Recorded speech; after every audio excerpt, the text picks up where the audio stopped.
The Garden Party by Katherine Mansfield. And after all, the weather was ideal. They could not have had a more perfect day for a garden party if they had ordered it. Windless, warm, the sky without a cloud. Only the blue was veiled with a haze of light gold, as it is sometimes in early summer. The gardener had been up since dawn, mowing the lawns and sweeping them, until the grass and dark, flat rosettes where the daisy plants had been seen to shine. As for the roses, you could not help feeling they understood that roses are the only flowers that impress people at garden parties. The only flowers that everybody is certain of knowing. Hundreds, yes, literally hundreds, had come out in a single night. Green bushes bowed down as though they had been visited by archangels. Breakfast was not yet over before men came to put up the marquee. "Where do you want the marquee put, mother?" "My dear child, it's no use asking me. I'm determined to leave everything to you children this year. Forget I am your mother. Treat me as an honored guest." But Meg could not possibly go and supervise the men. She had washed her hair before breakfast, and she sat drinking her coffee in a green turban, with a dark red curl stamped on each cheek. Joe's, the butterfly, always came down in a silk petticoat and a kimono jacket. "You will have to go, Lara. You're the artistic one." Away Lara flew, still holding her piece of bread and butter. It's so delicious to have an excuse for eating out of doors. And besides, she loved to arrange things. She always felt she could do it so much better than anybody else. Four men in their short sleeves stood grouped together on the garden path. They carried staves covered with rolls of canvas, and they had big tool bags slung on their backs. They looked impressive. Laura wished now that she had not got the bread and butter, but there was nowhere to put it, and she couldn't possibly throw it away. She blushed and tried to look severe, and even a little bit short-sighted as she came up to them. "Good morning," she said, copying her mother's voice. But that sounded so fearfully affected that she was ashamed, and stammered it like a little girl. "Oh, have you come? Is it about the marquee?" "That's right, miss," said the tallest of the men, a lanky, freckled fellow, and he shifted his tool bag, knocked back his straw hat, and smiled down at her. "That's about it." His smile was so easy, so friendly, that Laura recovered. What nice eyes he had, small, but such a dark blue. And now she looked at the others. They were smiling too. "Cheer up, we won't bite." Their smiles seemed to say, "How very nice workmen were. And what a beautiful morning." She mustn't mention the morning. She must be businesslike. The marquee. "Well, what about the lily lawn? Would that do?" And she pointed to the lily lawn with the hand that didn't hold the bread and butter. They turned. They stared in the direction. A little fat chap thrust out his underlip, and the tall fellow frowned. "I don't fancy it," said he. "Not conspicuous enough. You see, with a thing like a marquee." And he turned to Laura in his easy way. "You want to put it somewhere where it will give you a bang slap in the eye, if you follow me." Laura's upbringing made her wonder for a moment whether it was quite respectful of a workman to talk to her of bang slap in the eye. But she did quite follow him. "A corner of the tennis court," she suggested. "But the band's going to be in one corner." "Going to have a band, are you?" said another of the workmen. He was pale. He had a haggard look as his dark eyes scanned the tennis court. What was he thinking? "Only a very small band," said Laura, gently. Perhaps he wouldn't mind so much if the band was quite small, but the tall fellow interrupted. "Look here, miss, that's the place, against those trees, over there. That will do fine." Against the caracas. Then the caraca trees would be hidden. And they were so lovely, with their broad gleaming leaves and their clusters of yellow fruit. They were like trees you imagined growing on a desert island, proud, solitary, lifting their leaves and fruits to the sun in a kind of silent splendor. Must they be hidden by a marquee? They must. Already the men had shouldered their staves and were making for the place. Only the tall fellow was left. He bent down, pinched a sprig of lavender, put his thumb and forefinger to his nose, and snuffed up the smell. When Laura saw that gesture, she forgot about the carcass in her wonder at him caring for things like that. Caring for the smell of lavender. How many men that she knew would have done such a thing?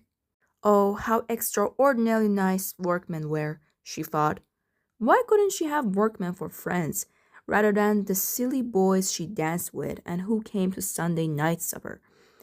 She would get on much better with men like these.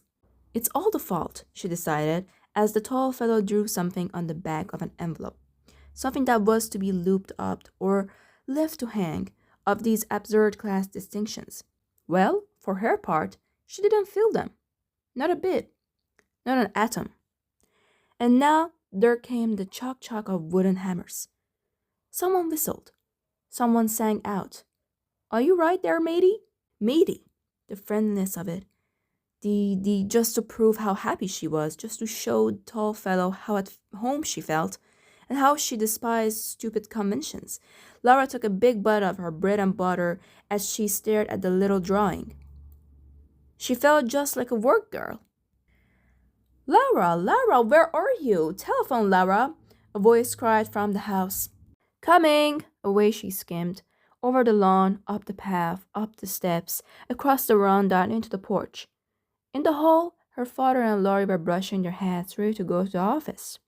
I say, Laura, said Laurie very fast, you might just give a squeeze at my coat before this afternoon. See if it wants pressing. I will, said she. Suddenly she couldn't stop herself. She ran at Laurie and gave him a small, quick squeeze. Oh, I do love parties, don't you? Gasped Laura. Rather, said Laurie's warm, boyish voice, and he squeezed his sister too, and gave her a gentle push. Dash off to the telephone, old girl. The telephone. Yes, oh yes, Kitty?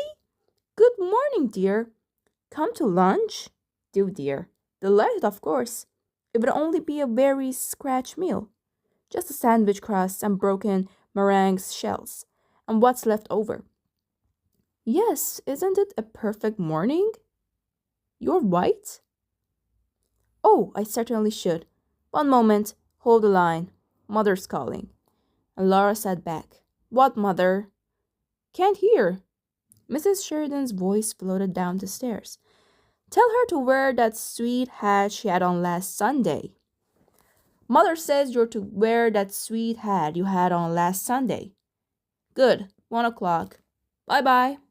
Laura put back the receiver, flung her arms over her head, took a deep breath, stretched and let them fall.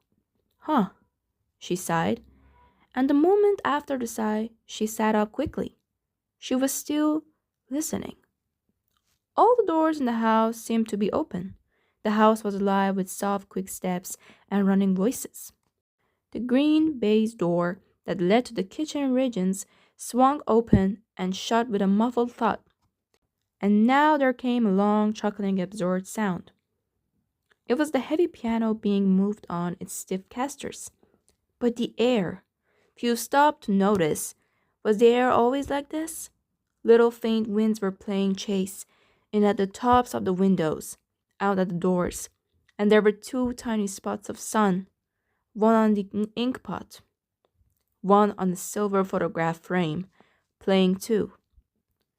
Darling little spots, especially the one on the ink pot lid. It was quite warm, a warm little silver star. She could have kissed it. The front door bell pealed, and there sounded the rustle of Sadie's print skirt on the stairs. A man's voice murmured. Sadie answered, careless. I'm sure I don't know. Wait, I will ask Mrs. Sheridan. What is it, Sadie? Laura came to the hall. It's the florist, Miss Laura. It was indeed. There, just inside the door, stood a wide, shallow tray full of pots of pink lilies. No other kind. Nothing but lilies. Canna lilies, pink flowers, wide open, radiant, almost frighteningly alive on bright crimson stems. "Oh, Sadie," said Laura, and the sound was like a little moan. She crouched down as if to warm herself at that blaze of lilies. She felt they were in her fingers, on her lips, growing in her breast. "It's some mistake," she said faintly. "Nobody ever ordered so many. Sadie, go and find Mother." But at that moment, Mrs. Sheridan joined them. "It's quite right," she said calmly. "Yes, I ordered them. Aren't they lovely?" She pressed Laura's arm. "I was passing the shop yesterday, and I saw them in the window, and I suddenly thought for once in my life I shall have enough canna lilies. The garden party will be a good excuse." "But I thought you said you didn't mean to interfere," said Laura. Sadie had gone. The florist man was still outside at his van. She put her arm round her mother's neck and gently, very gently, she bit her mother's ear. "My darling child, you wouldn't like a logical mother, would you? Don't do that. Here's the man." He carried more lilies still, another whole tray. "Bank them up, just inside the door, on both sides of the porch, please," said Mrs. Sheridan. "Don't you agree, Laura?" "Oh, I do, Mother." In the drawing room, Meg, Joe's, and good little hands had at last succeeded in moving the piano. "Now, if we put this Chesterfield against the wall and move everything out of the room except the chairs, don't you think?" "Quite." "Hans, move these tables into the smoking room and bring a sweeper to take these marks off the carpet. And one moment, Hans." Joe's loved giving orders to the servants, and they loved obeying her. She always made them feel they were taking part in some drama. "Tell Mother and Miss Laura to come here at once." "Very good, Miss Joes." She turned to Meg. "I want to hear what the piano sounds like, just in case I'm asked to sing this afternoon. Let's try over 'This Life is Weary.'" The piano burst out so passionately that Joe's face changed. She clasped her hands, she looked mournfully and enigmatically at her mother and Laura as they came in. "This life is weary, a tear, a sigh, a love that changes. This life is weary, a tear, a sigh, a love that changes, and then goodbye." But at the word goodbye, although the piano sounded more desperate than ever, her face broke into a brilliant, dreadfully unsympathetic smile. "Aren't I in good voice, Mommy?" she beamed. "This life is weary. Hope comes to die, a dream, awakening." And now Sadie interrupted them. "What is it, Sadie?" "If you please, ma'am. Cook says, have you got the flags for the sandwiches?" "The flags for the sandwiches, Sadie," echoed Mrs. Sheridan dreamily, and the children knew by her face that she hadn't got them. "Let me see," and she said to Sadie firmly, "Tell Cook I will let her have them in 10 minutes." Sadie went. "Now, Laura," said her mother quickly, "come with me into the smoking room. I've got the names somewhere on the back of an envelope. You will have to write them out for me. Meg, go upstairs this minute and take that wet thing off your head. Joes, run and finish dressing this instant. Do you hear me, children? Or shall I have to tell your father when he comes home tonight? And, Joes, pacify Cook if you do go into the kitchen, will you? I'm terrified of her this morning." The envelope was found at last behind the dining room clock, though how it had got there Mrs. Sheridan could not imagine. "One of you children must have stolen it out of my bag, because I remember vividly cream cheese and lemon curd. Have you done that?" "Yes." "Egg," and Mrs. Sheridan held the envelope away from her. "It looks like mice. It can't be mice, can it?" "Olive, pet," said Laura, looking over her shoulder. "Yes, of course, Olive. What a horrible combination it sounds. Egg and olive." They were finished at last, and Laura took them off to the kitchen. She found Joe was there pacifying the cook, who did not look at all terrifying. "I have never seen such exquisite sandwiches," said Joe's rapturous voice. "How many kinds did you say there were?" 15? 15, Miss Joes. "Well, Cook, I congratulate you." Cook swept up crust with the long sandwich knife and smiled broadly. "Godber's has come," announced Sadie, issuing out of the pantry. She had seen the man pass the window. That meant the cream puffs had come. Godbergs were famous for their cream puffs. Nobody ever thought of making them at home. Bring them in and put them on the table, my girl, ordered cook. Sadie brought them in and went back to the door. Of course, Laura and Jules were far too grown up to really care about such things. All the same, they couldn't help agreeing that the puffs looked very attractive. Very. Cook began arranging them, shaking off the extra icing sugar. Don't they carry one back to all one's parties? Said Laura. I suppose they do, said Practical Joe's, who never liked to be carried back. They look beautifully light and feathery, I must say. Have one each, my dears, said Cook in her comfortable voice. Your ma won't know. Oh, impossible. Fancy cream puffs so soon after breakfast. The very idea made one shudder.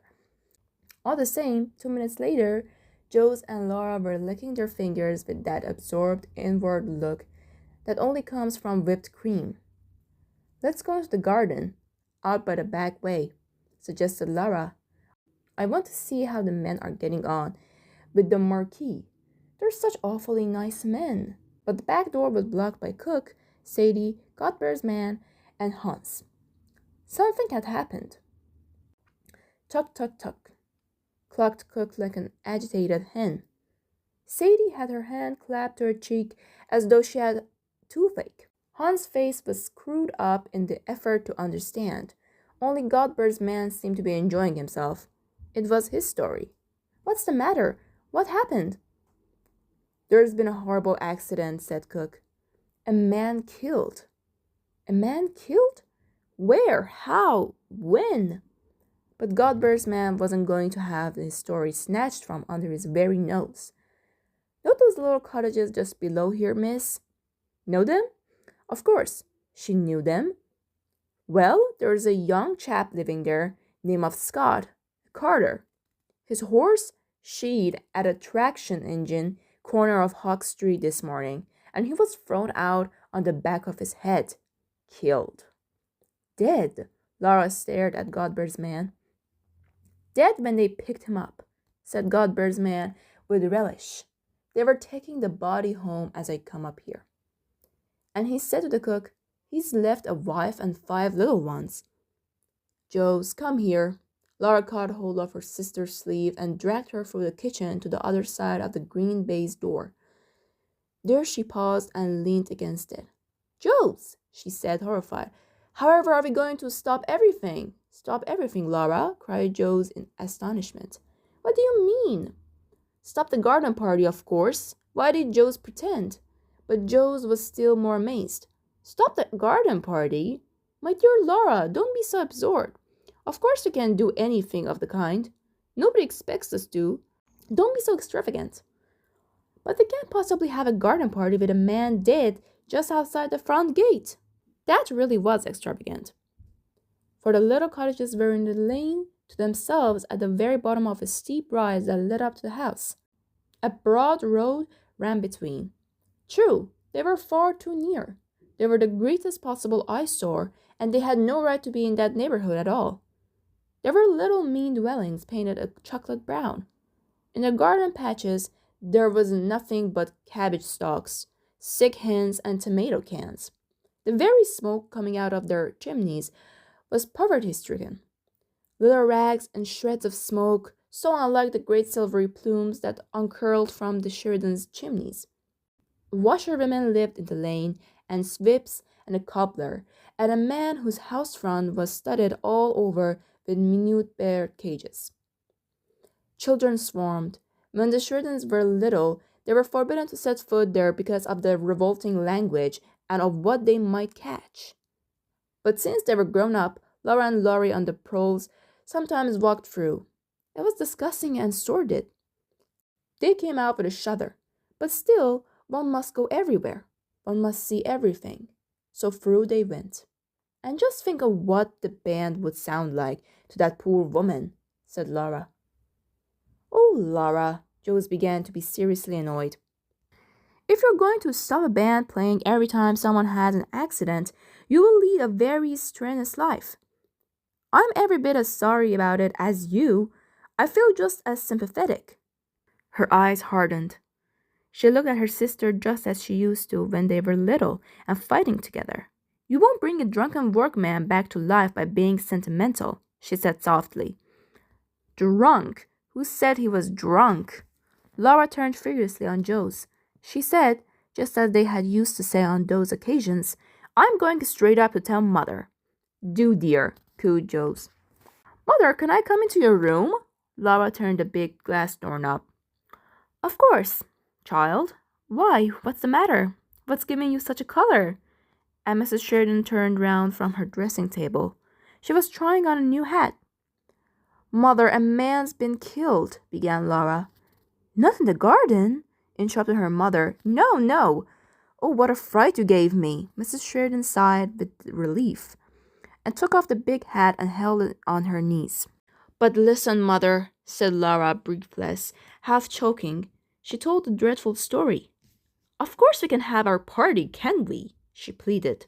The band and everybody arriving. They would hear us, Mother. They're nearly neighbors. To Laura's astonishment, her mother behaved just like Joe's. It was harder to bear because she seemed amused. She refused to take Laura seriously. But my dear child, use your common sense. It's only by accident we've heard of it. If someone had died there normally, and I can't understand how they keep alive in those poky little holes, we should still be having our party, shouldn't we? Laura had to say yes to that, but she felt it was all wrong. She sat down on her mother's sofa and pinched the cushion frill. Mother, isn't it really terribly heartless of us? She asked. Darling, Mrs. Sheridan got up and came over to her, carrying the hat. Before Laura could stop her, she had popped it on. My child, said her mother, the hat is yours. It's made for you. It's much too young for me. I have never seen you look such a picture. Look at yourself. And she held up her hand mirror. But Mother, Laura began again. She couldn't look at herself. She turned aside. This time, Mrs. Sheridan lost patience just as Joe's had done. You're being very absurd, Laura, she said coldly. People like that don't expect sacrifices from us. And it's not very sympathetic to spoil everybody's enjoyment as you're doing now. I don't understand, said Laura, and she walked quickly out of the room into her own bedroom. There, quite by chance, the first thing she saw was this charming girl in the mirror, in her black hat trimmed with gold daisies and a long black velvet ribbon. Never had she imagined she could look like that. Is Mother right? She thought. And now she hoped her mother was right. Am I being extravagant? Perhaps it was extravagant. Just for a moment she had another glimpse of that poor woman and those little children and the body being carried into the house. But it all seemed blurred, unreal, like a picture in a newspaper. I will remember it again after the party is over, she decided, and somehow that seemed quite the best plan. Lunch was over by 1:30. By 2:30, they were all ready for the fray. The green-coated band had arrived and was established in the corner of the tennis court. My dear, trilled Kitty Maitland, aren't they too like frogs for words? You ought to have arranged them round the pond with the conductor in the middle of a leaf. Laurie arrived and hailed them on his way to dress. At the sight of him, Laura remembered the accent again. She wanted to tell him. If Laurie agreed with the others, then it was bound to be all right. And she followed him into the hall. Laurie? Hello? He was halfway upstairs, but when he turned around and saw Laura, he suddenly puffed out his cheeks and goggled his eyes at her. My word, Laura, you do look stunning, said Laurie. What an absolutely topping hat! Laura said faintly, Is it? And smiled up at Laurie, and didn't tell him after all. Soon after that, people began coming in streams. The band struck up. The hired waiters ran from the house to the marquee. Wherever you looked, there were couples strolling, bending to the flowers, greeting, moving on over the lane. They were like bright birds that had alighted in Sheridan's garden for this one afternoon, on their way to where? Oh, what happiness it is to be with people who are all happy. To press hands, press cheeks, smile into eyes. Darling Laura, how well you look! What a becoming hat, child! Laura, you look quite Spanish. I've never seen you look so striking. And Laura, glowing, answered softly, Have you had tea? Won't you have an ice? The passion fruit ices really are rather special. She ran to her father and begged him, Daddy, darling, can't the band have something to drink? And the perfect afternoon slowly ripened, slowly fading, slowly its petals closed. Never a more delightful garden party, the greatest success, quite the most. Laura helped her mother with goodbyes. They stood side by side in the porch till it was all over. All over, all over, thank heaven, said Mrs. Sheridan. Round up the others, Laura. Let's go and have some fresh coffee. I'm exhausted. Yes, it's been very successful, but oh, these parties. These parties. Why will you children insist on giving parties? And they all of them sat down in the deserted marquee. Have a sandwich, Daddy dear. I wrote the flag. Thanks. Mr. Sheridan took a bite, and the sandwich was gone. He took another. I suppose you didn't hear of a beastly accident that happened today, he said. My dear, said Mrs. Sheridan, holding up her hand. We did. It nearly ruined the party. Laura insisted we should put it off. Oh, Mother. Laura didn't want to be teased about it. It was a horrible affair all the same, said Mr. Sheridan. The chap was married too, lived just below in the lane, and leaves a wife and half a dozen kiddies. So they say. An awkward little silence fell. Mrs. Sheridan fidgeted with her cup. Really, it was very tactless of father. Suddenly she looked up. There on the table were all those sandwiches, cakes, puffs, all uneaten, all going to be wasted. She had one of her brilliant ideas. I know, she said. Let's make up a basket. Let's send that poor creature some of this perfectly good food. At any rate, it will be the greatest treat for the children. Don't you agree? And she's sure to have neighbors calling in and so on. What a point to have it all already prepared. Laura, she jumped up, get me the big basket out of the stairs cupboard. But, Mother, do you really think it's a good idea? Said Laura. Again, how curious she seemed to be different from them all. To take scraps from their party. Would the poor woman really like that? Of course, what's the matter with you today? An hour or two ago you were insisting on us being sympathetic, and now...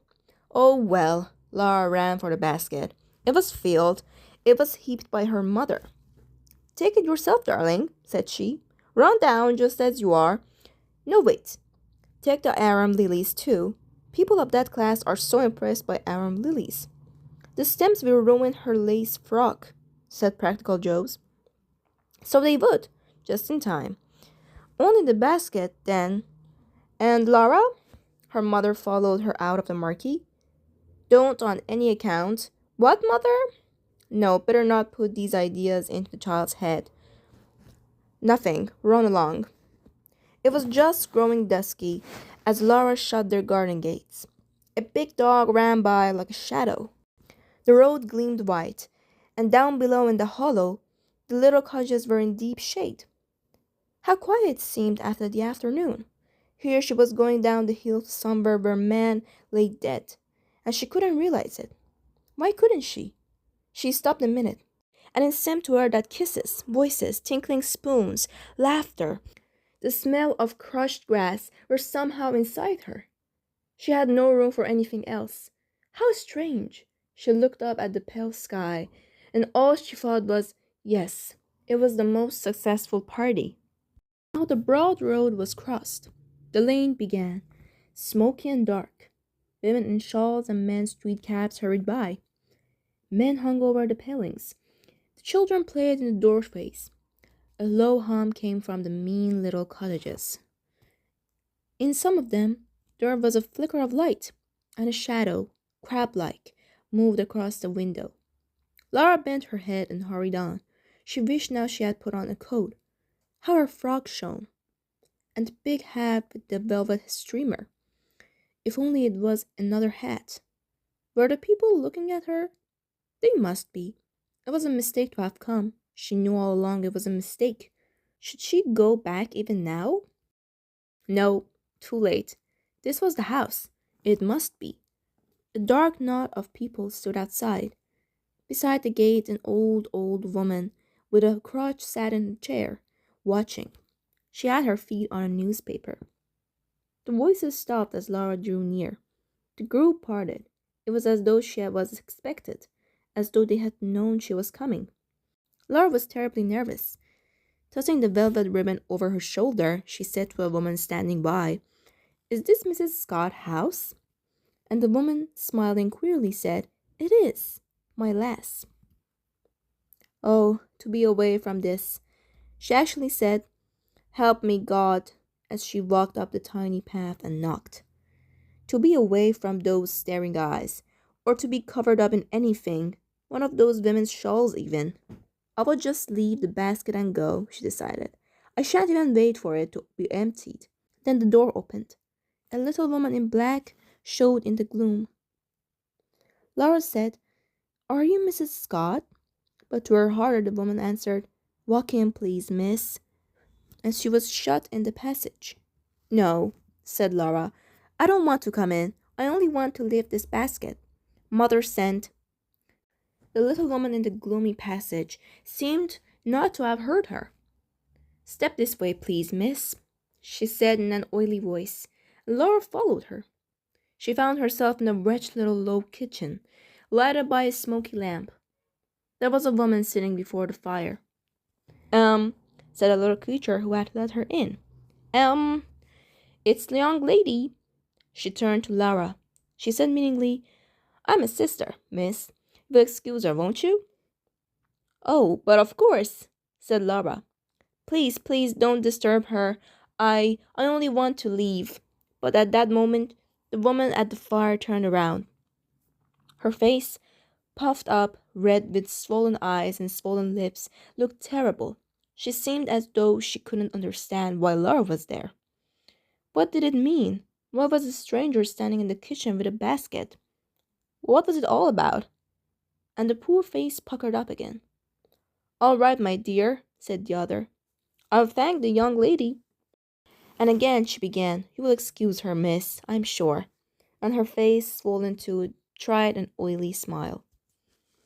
Laura only wanted to get out, to get away. She was back in the passage.